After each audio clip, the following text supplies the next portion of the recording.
The, Today we are going to discuss the development of the tongue. The tongue is actually developed on the floor of the mouth, and the floor of the mouth is developed from the components of the pharyngeal arches, probably the first pharyngeal arches and the second and third pharyngeal arches. Now, before beginning with the structure and development of the tongue, we have to describe the gross and the adult structure of the tongue. As let me show this on the diagram. This is the, for example, suppose this is the tongue.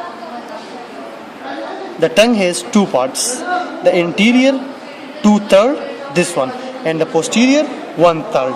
The anterior 2/3 and the posterior 2/3 is divided, 1/3 is divided by a sulcus called as foramen cecum. Foramen cecum divides the tongue into anterior 1/3 and anterior 2/3. Anterior 2/3 and posterior 1/3. Now the anterior 2/3 has a different origin and the posterior 1/3 has a different origin. Now let's describe the anterior origin of anterior 2/3. The anterior 2/3 is basically divided in the components of the first pharyngeal arch. The first pharyngeal arch components give rise to the anterior 1/3 of the tongue. Now if you can kindly focus this develops the two and in the first pharyngeal arch. Here we develop with the two Foldings.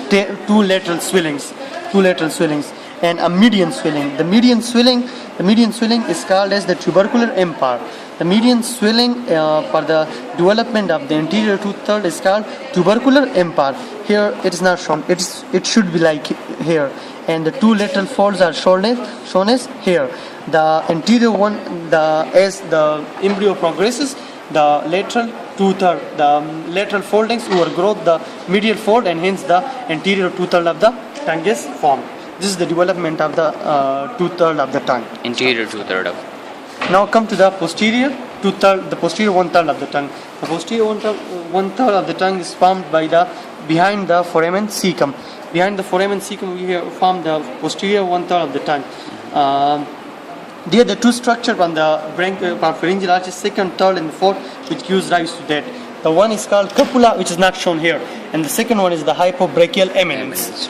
The hypobrachial eminence has two components: the anterior 1/3 and the anterior half and the posterior half. The anterior half of the hypobrachial eminence, let me remind, the anterior half of the hypobrachial eminence gives rise to the posterior 1/3 of the tongue. The hypobrachial eminence anterior part gives rise to the posterior 1/3 of the tongue, and its posterior part gives rise to epiglottis. It's not sort of our concern. Now this is shown as the lateral foldings. The hypobrachial eminence, they should be here. The median prominence are the tubercular empire. Here is the foramen cecum, the cupula here, and the hypobrachial eminence here. The hypobrachial eminence, you should remind, it's originate in the component of the third and fourth pharyngeal arch. Okay. Thank you.